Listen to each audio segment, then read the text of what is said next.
Hey guys, this is Ekron Writer here. Welcome back to another chapter of To Be Married and Loved. Last time, there was actually a breather chapter with Kate and EAD, and Barry Watterson had those awkward ideas of them going on a date and actually taking their relationship to the next level, so it was very difficult to work with. Meanwhile, Rick and Tinsel had actually reunited with the Guardians of the Galaxy. They were involved in a bounty hunting mission and they crossed paths, and Drax saved them from some kind of an aggressor, probably human, because it was based on that Star Trek episode, but I forgot what it was. And Star-Lord advised them to save their dilithium crystals, otherwise they'll never return home. So, Rick and Tinsel back then actually met up with the Guardians, and they became close allies ever since, albeit long distant, because they were always busy bounty hunting. And since they were too busy, they can't make it to the wedding, although they wish them luck. So, their wedding is actually in a fortnight away. I can't wait to do this. I'm so excited about this. Alright, lap 8. This was when Rick and Tinsel got their wedding gifts. With only a week left, they were invited to the Falcon House personally, along with the mobile task force, as the duo were seated on their usual stools. They had to face the opposing side from the counter while their presents arrived through the door. At first, they were pretty small and often wrapped in envelopes. According to Rick, who stayed true to his Japanese heritage, he identified them as Shugi Bakuro. Before anyone questioned what that meant, the task force members, along with Gordon and Yugi, whom the latter gave out Solomon and the duelist's cash, humbly gave the envelopes out to the happy soon-to-be couple. Samurai Girl wanted to give the couple his and the family's own checks personally, as Rick noticed the red-white emblem, just like the symbol on his mentor's bandana. They were encoded in Japanese, but there was a note saying that one of his colleagues cashed in the Desert Kingdom's gems as the pirates were stealing them from Prince Yoramode just before Rick arrived and the meteor shower struck. Suzuki did most of the work since she was presumed to be the most immune to the succubus's charm. There were over 500,000 space credits total. Tinsel was impressed on how generous he was for going through great risks for his own generosity to his disciple. Thankfully, no one was caught nor grew suspicious, but they were grateful Goro did so much for them.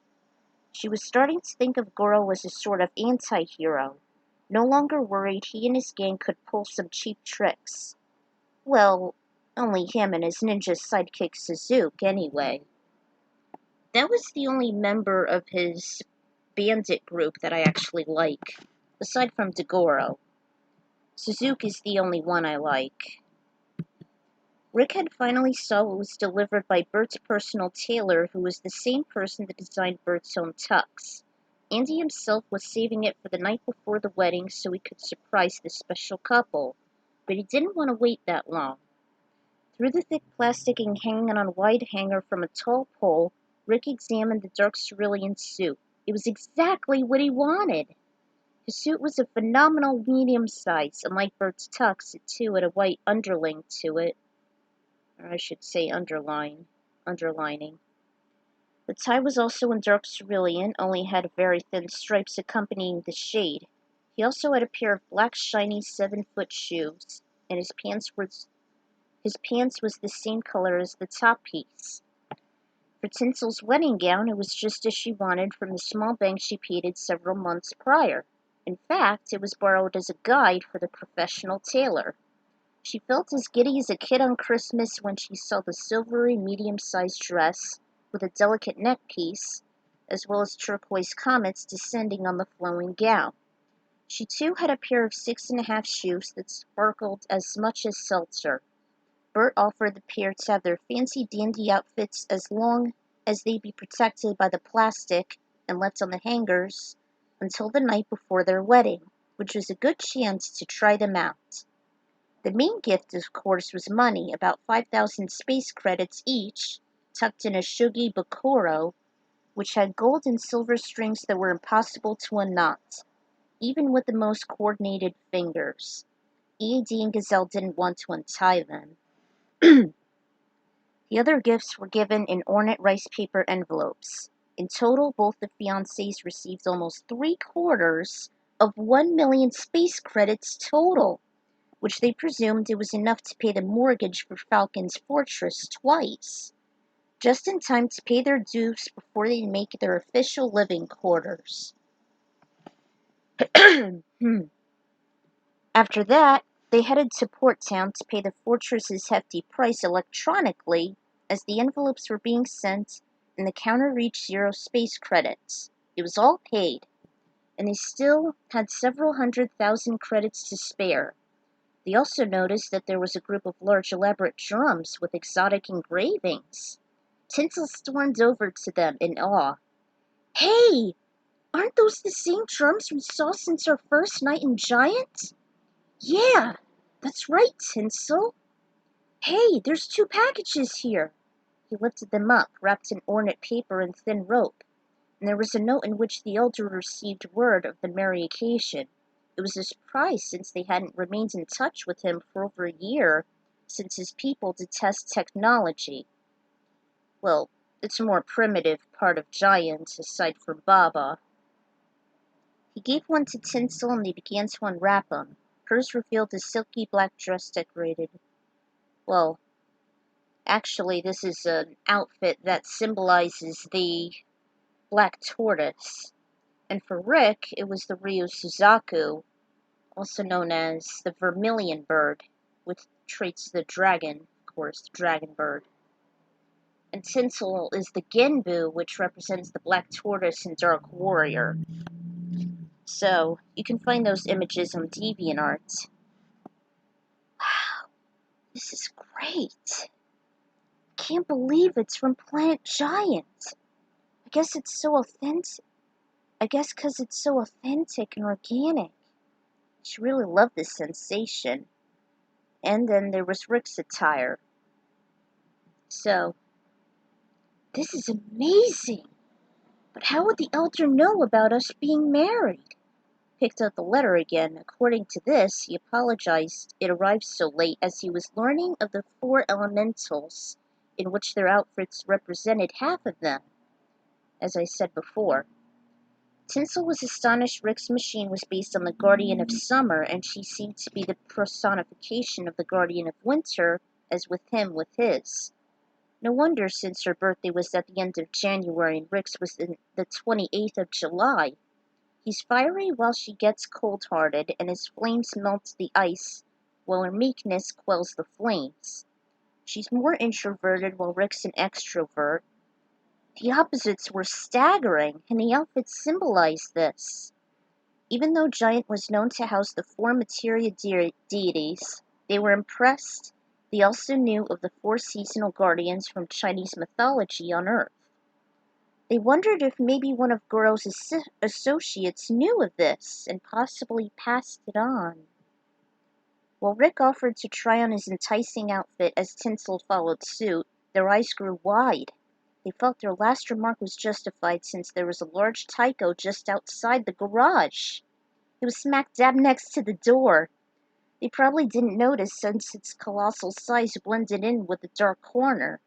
It was on wheels, so it was easy to wheel it in, even though it weighed like a ton.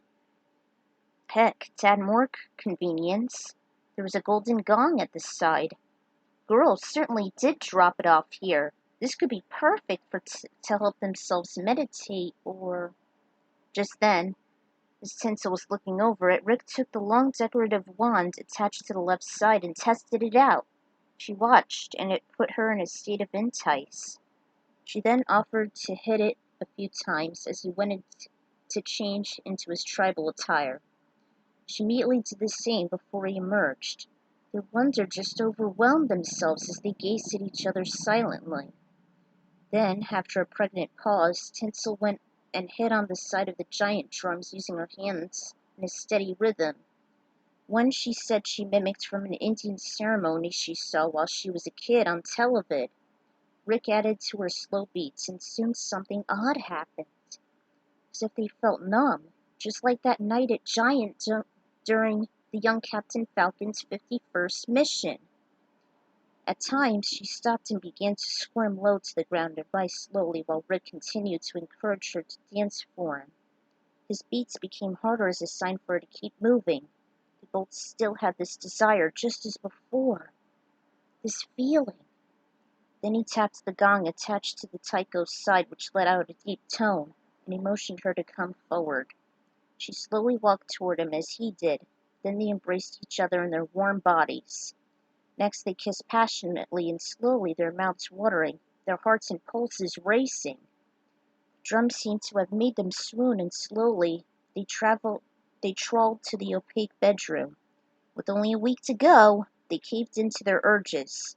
Not without protection, of course.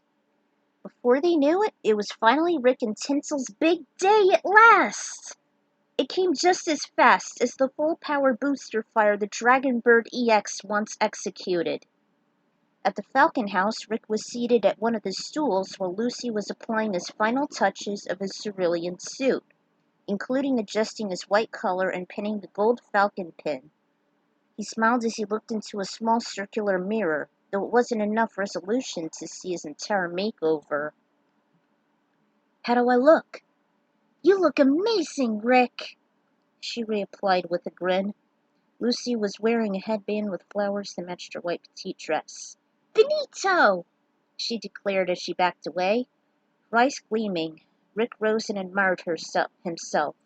The shade of his suit made him wish Falcon would be watching over the ceremony as would Dr. Clash, Atem, and especially Haruka. He asked where Tinsel was, and she already was on her way to Mute City's nightly course. Lucy took Rick in the Elegance Liberty and assured PJ would take him and Tinsel to their honeymoon in Porttown. During the drive, Rick looked over the front seat, barely seeing the seating order on the small monitor. The seating order was rearranged from the front rows of seats to the rear. Unlike traditional weddings, they weren't split into halves for the bride-groom sides. The intel read as follows. This was actually an inspiration from my rival's wedding guest table. I wanted to get programs similar to hers, but maybe I will soon, as suggested by Revived Racer. So, yeah, this is the seating order here. Alright. And finally, Bert Lemming had decided on a spiffy black tux along with a white undershirt and a red tie, jet black jeans, and black suede shoes, just waiting proudly on the track awaiting the groom. The scene in which Rick and Tinsel received the envelopes almost reminded me of a similar scene in Goodfellas, which is better than Casino, by the way, in which Henry and Karen got the same during the start of their wedding. I found the traditional Japanese gifts to be interesting, even the shugibukuro, and there'd be more customs within the next chapter. Heck, Rick and Tinsel need something to either help them meditate or turn them on, just like their first night in Giant, which is lap 2 of The Power of the Falcon. When I was a kid, I was always enticed by the exotic drums, those in the classic Sesame Street clips. Not sure why, but now you see how Rick and Tinsel got their own tribal outfits representing the Genbu and the Ryu Suzaku. I thought it'd be awesome to have the couple as personifications of the two. Also, I had a lot of complications involving the seating order of all the guests, which is what I've already mentioned. And it was before she left DeviantArt, all because of the damned fallout we had. Hopefully I'll be able to make mine soon. Can't wait to release the 2-part finale and celebrate Rick and Tinsel's wedding day. This would be the moment you've all been waiting for, guys. Until then, this is the Ekron Writer signing out. I can't wait to do this.